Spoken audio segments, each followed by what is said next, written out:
There's been a lot of conversations about who is or what is or where's the money coming from behind all of these anti-Musk Tesla takedown events. Over this past weekend, there was a global action, which clearly means these are organized. But what does organized mean? In some cases, you can say, well, it's a loose group of activists who are all like-minded, getting together across the globe based on seeing tweets, and it just grown into this grassroots movement, which is precisely how left-wing media outlets, particularly locally, want you to see these events. There was language from King 5 talking about over the weekend how these Tesla takedown protests, quote unquote, popped up around Seattle and Bellevue and Renton and Fife and Issaquah, popped up, which kind of indicates they just kind of happened out of nowhere. It's kind of popped up. But we know that that's obviously not true. And this is not grassroots, even a little bit. They might have some of the Tesla takedowns take place on grass, but that's about as close to grassroots as you'll get here. These are professional activists. Sure, they're bringing in some people who are bored and looking for something to do and to play victim. But to be clear, this is not some sort of natural event that's picking up steam and shows that the American people are now opposed to the president and Elon Musk. Oh, no.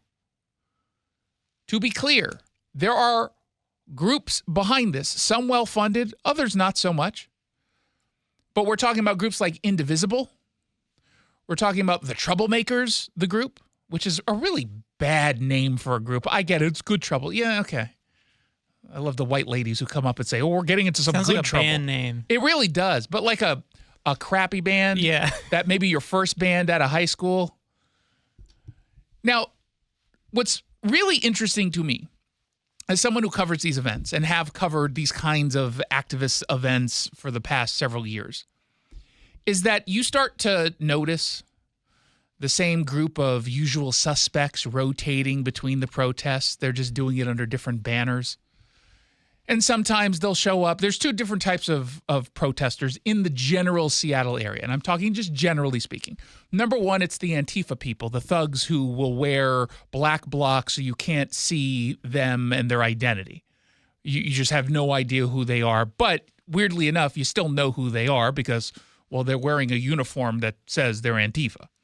But then the other group, they tend to be much older. And I mean much older, like 60s, 70s, 80s, 80 years old, who grew up protesting a whole bunch of stuff, from the Vietnam War to insert whatever, Nixon, blah, blah, blah, blah, blah.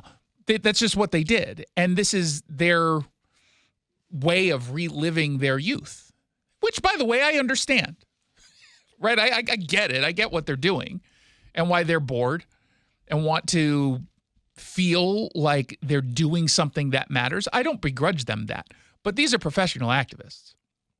You had over the weekend protesters, again, gathering outside of the Tesla showrooms to call Musk a Nazi, to call him a fascist, while simultaneously demanding his imprisonment and deportation, which is somewhat ironic, I suppose.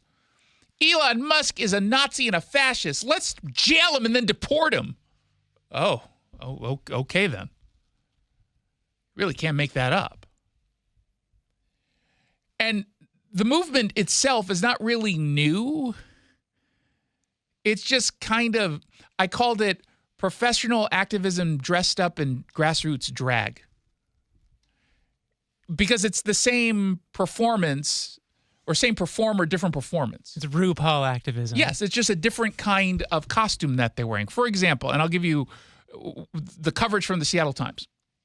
They made these vague references to quote-unquote organizers behind these events. They're just organizers. As if these are Obama-esque community organizers who just got passionate about this one issue and now they're getting the troops together. But what they leave out is that local chapters of Indivisible are behind many of these events. Indivisible is a national organization.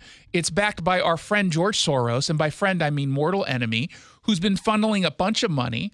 It was boosted recently by a mega donor from the Democratic Party who went through a divorce with someone who's very close to Elon Musk. Not that there's anything wrong with donating money in that way. But Seattle Indivisible is openly promoting these events as if they're all their own because they're behind it.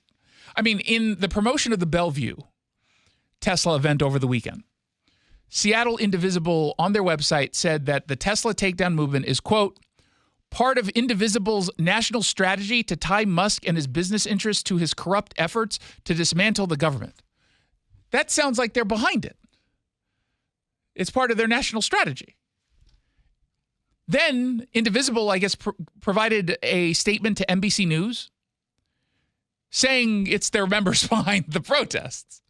That's a big sort of hint. Who's behind the protests? I don't know. Well, we know exactly who's behind them. And they're not alone. It's not just Indivisible. The Democratic Socialists of America had planned their all the ones that were downtown. That was the Democratic Socialists of America. You know how I knew that? Because I attended and I saw the Democratic Socialists of America with their shirts organizing the thing and handing out pamphlets. Oh, and they're promoting it every single Friday. Again, they're not hiding this. You have the Troublemakers group. They're also behind a lot of what is going on here. These are essentially professional activists who always have something to organize behind. And the Troublemakers, it's interesting. Valerie Costa is the name of the co-founder of this group, and she got a lot of national attention because Elon Musk had tweeted about her and essentially accused her of breaking the law. I haven't seen her break the law, so I don't think that was accurate. But since that, she's become this sort of celebrity amongst the resistance. Except when I looked up how she was described, because I recognized her name, I thought I did at least, and I looked up NPR had a report calling her merely a community activist. Not the co-founder of the group, just a community activist is how she was described.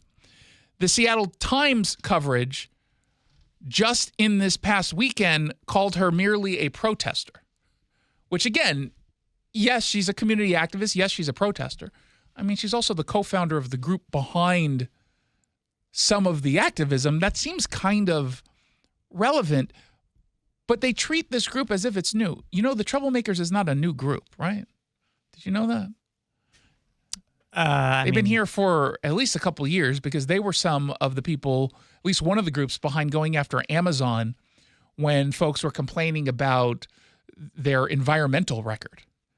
They were marching or rallying outside of the Globes last year, a year and a half ago, and Valerie Costa was part of that. In fact, the Troublemakers is just basically an offshoot of another group called 350 Seattle, which Costa was also involved, which had to do with environmental issues. She was also, by the way, involved with a group called Community Alliance for Global Justice. It's the same people just starting new organizations that give off the impression that these are new organizations when they're just offshoots of older organizations that stopped getting the attention that they wanted or stopped serving their purpose, which is just to pretend that there's this grassroots movement of people who are constantly getting more and more involved every single day that the Trump administration is in power. But it's just not true. When you look at the overlap between all of these groups, it's rather significant. And it's precisely why you see the same exact people at these events over and over and over again. It's the same people. From the Women's March and the anti-police activism to the anti-Amazon and anti-Semitic protests and rallies, it's the same professional activists recycling outrage, just doing it under different issues. They rely on shared networks, shared resources, shared mailing lists, so that they can mobilize the same group of people. Do they grow? Sometimes, sure. I'm assuming they grow a little bit based on the issue. But at its core, it's the same group of people who keep showing up and promoting this stuff. And here's another example. I saw this over the weekend, that if you text the keyword Musk to 51905, that's called a short code, which I did not know until I looked it up. Do you know it's called a short code? I didn't. We see some of these things on TV and radio. Yeah, I always wondered sometimes. how that works. It's a short code. Now I know, yeah. So if you text in Musk to that number, you get a whole bunch of information on the Tesla Takedown events. So just because I was curious, I looked up the number, and then I found if you texted ceasefire to that exact same number just a few months ago, you'd be given, a bunch of progressive anti-Israel propaganda. Now, is it possible, I guess, the same number was used twice in the same sort of world of activists? I mean, no, it's not, because it's not different. It's from the same group.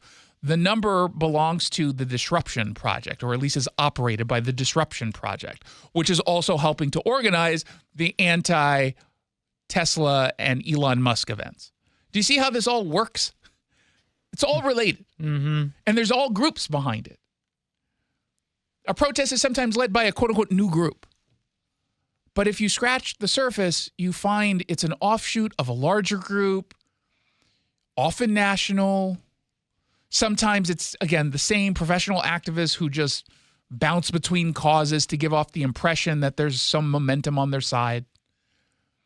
And when the new groups get announced, well, then you get this quick surge in membership. Again, I think it was either the Seattle Times or the NPR report on Valerie Costa saying, oh, her membership is through the roof. All of a sudden, there's a surge. What they don't tell you is, are you just going to the Disruption Project and saying, hey, we've got this new listserv here, come join us? Or if it's actual people.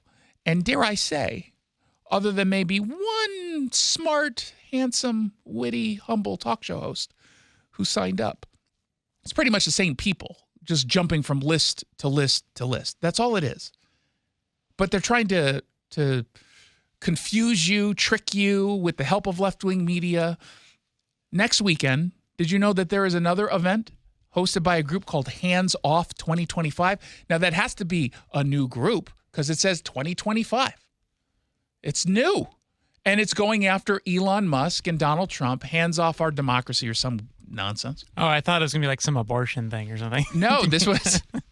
I'm sure that is in the umbrella of what they're pretending to be super passionate about. It's going to happen all around the country, including here in Washington State at the Seattle Center on April 5th. Pramila Jayapal is going to be there. Someone must have, told her it was an anti-Semitic rally, and she immediately agreed. Jay Inslee, who's just bored and still has to kill time between now and when he eventually moves to Idaho so he can avoid the taxes that he's imposed on all of us. And some other speakers are going to be there. And I was reading the language on the site, and man, it sounded immediately to me the same as what you would get from Indivisible. Like some of the language and some of the artwork that was used, the same font with the same crossed out word. And then I did a little bit of digging, and then I found out Seattle Indivisible is behind this event. They're listed as co-hosts. It's the same people, folks. But again, remember, we're being told it's grassroots. People are very upset. Just like at, showing up to the town halls, all those Republican town halls, all the Republicans getting yelled at by people who are from also Indivisible and some other groups. This isn't hard to figure out. So the question is, why is it that left-wing media chooses to ignore some of those details and not just call it out? I don't even need that. It's not like you have to focus on that. Don't focus on that. I don't care. But should you not mention it instead of just saying, oh, so-and-so is a protester? Take note. Just a little bit of a note.